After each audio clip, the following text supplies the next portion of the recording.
This week, we get a little naughty because we're stripping. Well, we're making a strip block, that is. Let's get started.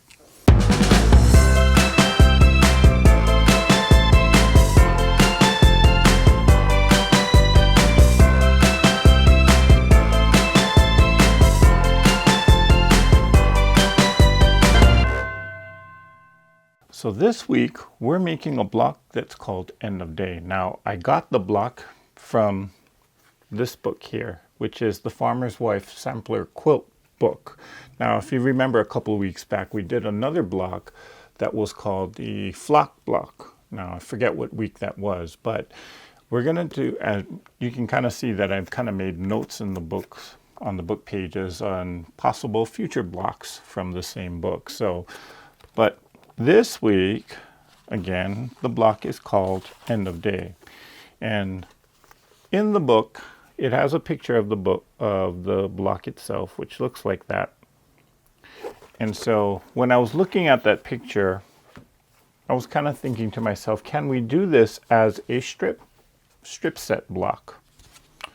Well, this is what I came up with. Now, I'm not so flattered with the colors because I know it's very Christmassy and it's not very, well, to me, it's just not a very flattering block. But this was my sample in preparation for this video. So we're going to redo this block, but instead of green and red, I'm going to use a 2.5 strip of this pink and a 2.5 inch strip of this purple. Now, both of these are cut the width of the fabric. So these two strips alone can actually give you two blocks itself. So let's get started sewing. So to make this block, you're going to need two 2.5 inch strips these are the width of the fabric. And with just these two strips here, you're going to actually be making two blocks. Okay. And I just found it easier to actually just go ahead and make the two blocks, because when you subcut these, or this strip unit, you're going to actually need to, or if you only want to make one, you're going to create a lot of waste. And you'll see what I mean when we start subcutting this. So I'm just going to go ahead and make the two, but I'm only going to use one of these blocks in the actual quilt. Let's go to the sewing machine here and we're going to start sewing.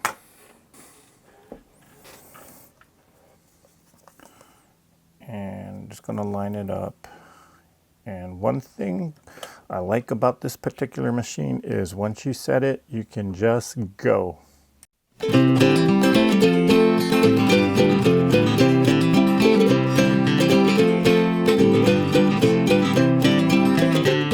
So on this particular block, or on this strip set, it doesn't matter if you press it to the pink or if you press it to the purple. Now, for this particular block, or generally speaking, whenever I'm working on strip set blocks, I choose to press the seam allowance to one side rather than press it open. You can press it open if you choose to. Just for me, I find it a lot easier to actually press the seam to one side, and I can nest the seam because I can kind of feel for where the fabrics meet. But if you want to press your seam allowances open, go right ahead. Again, this is just my personal preference to press the seam to one side when I do strip sets like this. Again, when I do strip sets though, I do tend to kind of finger press it a little bit. Well, first of all, let me put it back and let me actually set the seam, because I can kind of see that on some of this, or in part of the seam, I need to relax the fabric here. So, okay, then we'll shift it down.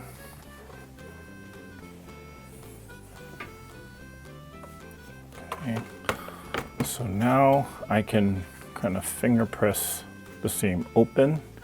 And again, I'm just choosing to press it toward this pink fabric, but if you want to press it to, or if you're using like a white and a print fabric, I would press the seam allowance toward that print fabric. But since both of these are prints, it's not really going to matter much. Or if you choose to press your seam open, go ahead and press your seams open. On this particular block, I do not find that it matters much. I'm just choosing to press it to one side to help me actually nest the seams together a lot better. Okay, so I finger pressed it. One thing I always do whenever I am working with strip sets, I will grab a straight edge ruler. And sometimes with strip sets, I notice that there is a tendency of it to actually have that bowing effect where it kind of goes out of alignment. And you can't tell by just looking at it like this, but when I grab, like this is just a metal yardstick, and as I line it up toward the seam, towards this end here, it looks like the seam is okay, but notice right here, you see the purple peeking out. And then, I know it's off camera, but towards the left end, the seam matches up. So here's what I do. I'll take this I'll take this ruler and I'll just kind of butt it up against the seam just so I can actually kind of straighten it out a little bit. And so now you can kind of see that it's a lot better. So on this end here, you can kind of see that the ruler is going all the way up to where the seam line is. And toward this end, there's no purple, or on this end here, there's no purple fabric kind of peeking out. So then I can take the iron, and this is where I can kind of start to iron it down and get that seam set. Okay. Some other tricks that I see other quilters do is if they don't have like a stick or straight edge like this, they will actually draw with a Sharpie pen or some kind of permanent pen. They'll draw a line right on their ironing board, and then they will line up the fabric against that line just to see if, and make adjustments as needed. You can do it that way too if you don't have a yardstick or some kind of straight edge like this. I'm going to shift this down, and again press the seam, finger press it, and then again lining it up. Okay, so you see towards the ends here, okay, it matches up, but that middle is still kind of peeking out, or it's not totally straight. So I will just kind of nudge it just to straighten it out. Okay, then that looks good. Now we iron it flat. Okay. Now the other thing that I know people will do is if they know that, or if they notice when they subcut this strip unit and they notice that this middle seam starts to go off, they will actually just kind of cut off like a small edge of it just to make it straight, or straighten it out, I should say. So this looks good. Okay, so we got our unit pressed and ready to go. So let's take this to the cutting mat and we'll start subcutting this strip set. So here is my strip unit, and it's folded in half. So, and I'm folding it in half so that we can actually cut multiple units at the same time. So right now I'm just going to line it up here, and I'm just going to cut the selvage off here.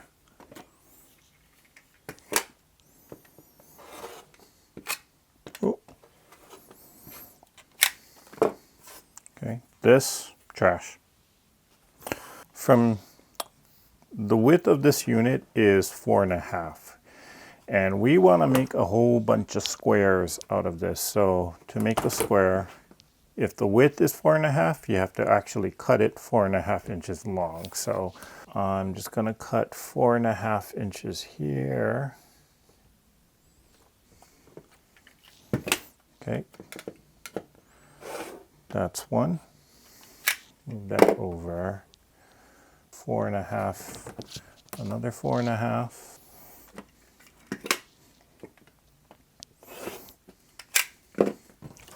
Shift it down over.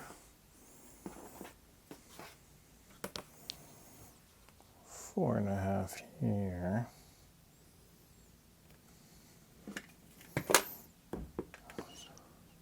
Oops. Okay. Okay. And by the way, when I'm cutting, I'm actually using the lines on the ruler, not the lines on the mat. So if you see me cutting it like that, just know that I'm actually using the measurements on the ruler itself. And I haven't gone crazy. Well, you guys know that I'm kind of crazy anyway. So now I'm kind of noticing that the seam is not exactly lining up here. And this is probably because of how I ironed the fabric. So I'm just gonna make a fresh cut. Yep.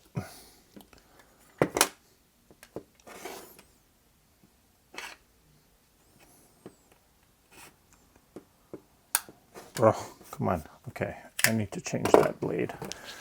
Now I got a fresh straight cut here, so I can then measure my last 4.5.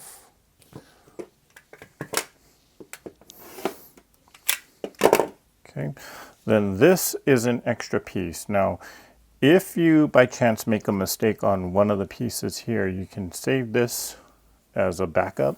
It's not quite enough to make another set or another pair of 4.5-inch blocks, but keep this, or you can throw it in your scrap bin and use it on another project.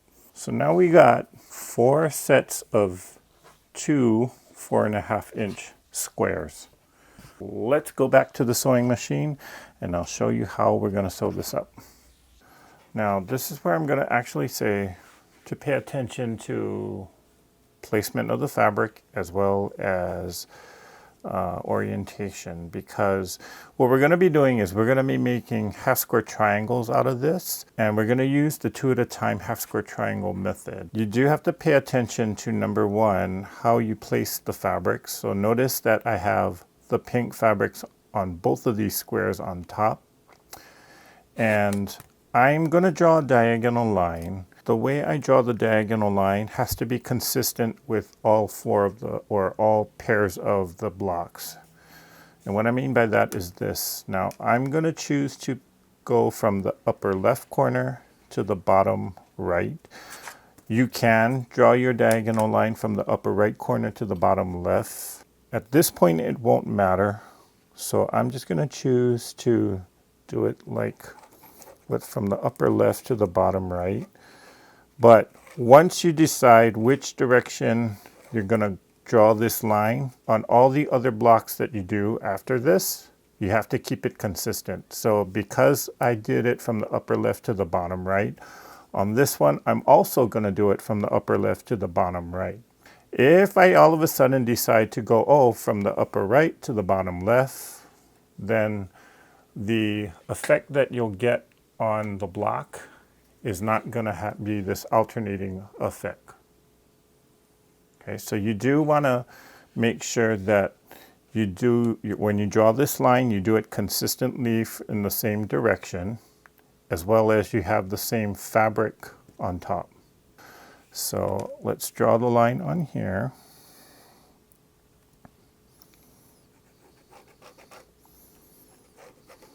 Okay, and I'm going to draw this diagonal line on 4 of these fabrics.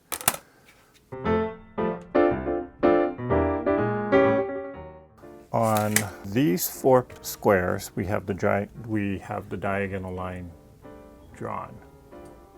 On these 4 squares, we don't have the diagonal line, but what we're going to do is we're going to pair it up with the square that does have that diagonal line. And we're going to match it right sides together, and we're going to match the seam, or we're going to nest the seam. But we also want to make sure that we're putting opposite fabrics together. So because I have the pink here on top, I put the purple there on the bottom. And again, we're doing the 2 at a time half square triangle method. So we're going to sew 1/4 inch on both sides of this line. And we're going to do that for all 4 pairs. So let's go to the sewing machine.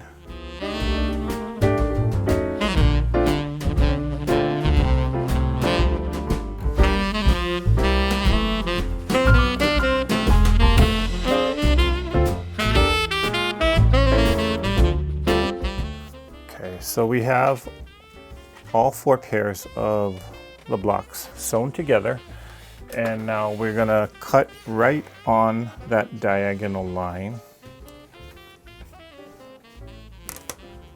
Okay. So I'm going to cut this down. Now, as you cut these apart, let me put the pink fabric on the top for a second, okay? As you cut these apart, here's what you're probably gonna wanna do. This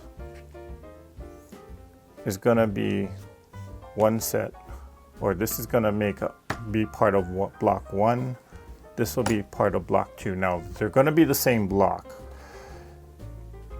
Okay, but you're getting 2 blocks out of this one strip set. So all of the ones with the same, or with this pink fabric on the top, and it's the longer piece here, I'm going to put it in this stack. The one with the shorter piece, or that short triangle, I'm going to put in this stack. So I'll set this aside.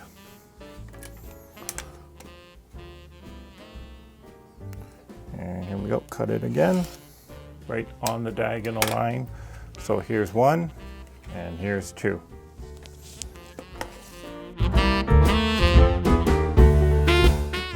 So again, I sorted these into 2 separate stacks. This will make 1 block, this will make the second block. Now, reason why I do that is because of this. When you're because these are basically half square triangles, on my sample block here, notice that all the colors, well, take note that the colors in these smaller triangles, all of these smaller triangles, all the colors are kind of alternating with each other. Even on the bigger pieces here, you see it's green, red, they're alternating as well.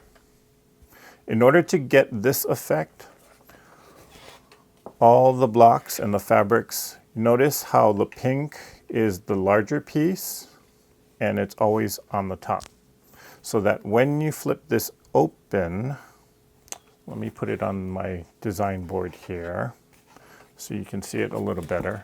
When this gets put, or we start laying out the block, all of the smaller squares go towards the outer corners, and you get alternating colors everywhere. So here we are in the last one. Put the small. So you see there's alternating colors, and then even in the smaller squares in the corners, the colors are alternating, okay? That's why, first of all, when you cut your diagonal line, that has to be consistent. And because I cut it consistently in this direction and consistently put the pink fabric on the top, that's how we can get that alternating color effect. Now on this, the second block, the pink fabric is the smaller triangle, but when we open it up, we still get the same effect, where you do have alternating fabrics, or alternating color fabric, or the alternating colors. You guys know what I mean. So we get the same effect. It's just that it's the color placement is actually opposite of that first block. but it still has the same effect. Now, if you only want to make one set, or you don't want to cut the entire strip set and make 2 blocks, okay, what'll happen then is this. When you lay it out, you're going to at some point get 2 color fabrics next to each other. Okay, trust me, I've tried laying this block out 1,000 different times by just doing only 4 or 2 squares. But no matter how I laid it out, I'm always going to get 2 of the same colored fabrics next to each other somewhere. Now, if you want to lay it out like this, that's perfectly fine. You can go ahead and do that. It's just for me, I liked it better when it had alternating colors like this, because then you get that pinwheel effect. Okay, so the choice is yours. You don't have to do it verbatim like how I'm doing it. I'm just choosing to do it this way, and I'm getting a bonus block out of it. So let's first of all square up all of these half square triangles, and we're going to square it up to 4 inches. Putting my 4-inch mark there, and looking at the 4 inches here. There's going to be a little bit extra waste on this project, but I'm not going to sweat that. Or you're going to have a little bit more trimming. Putting the 4-inch mark right on the seam line, trimming off the extra.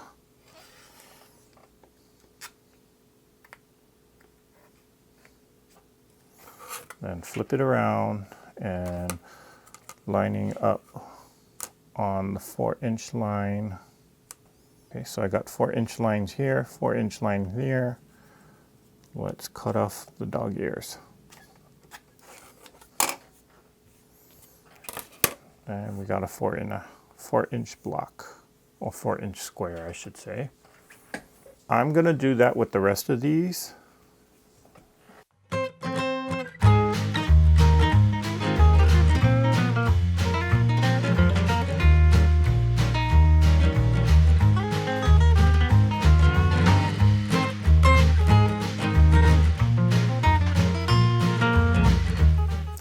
You know, next to the log cabin, making strip set block like this, it's actually one of my favorite types of blocks to make.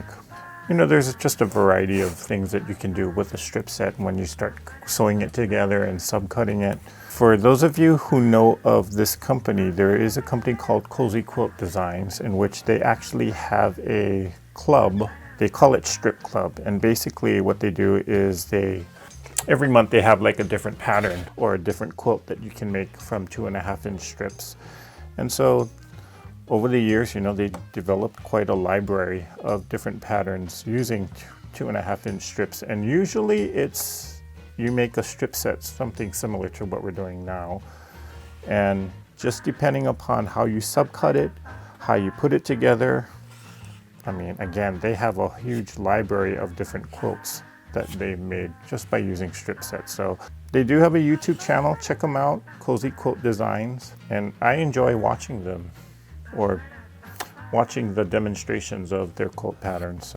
That's one of my favorite companies to watch, because, I mean, they must have like 1 million different patterns just using strip sets like this. So I am almost done here squaring up my blocks. After I do this, we'll press the blocks down, we'll lay it all out again, and we'll get the block put together.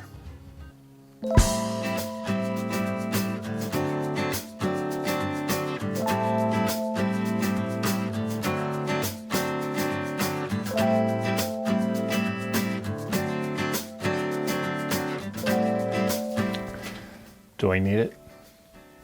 Do I need it? Yeah, I better go get it. Okay. You know I was gonna get this. Yeah, I think I'm gonna need it.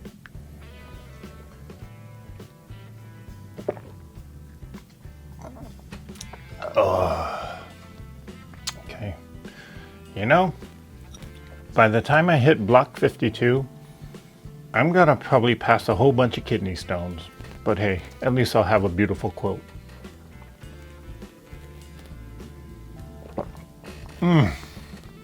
Okay, back to sewing.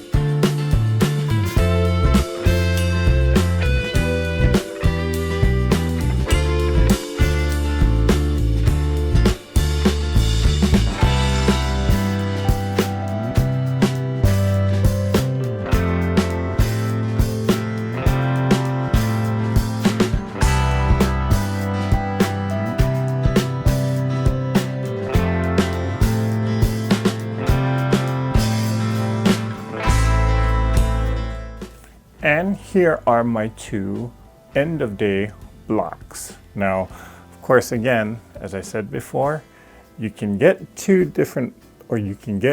blocks out of just those 2.5 inch strips by width of fabrics.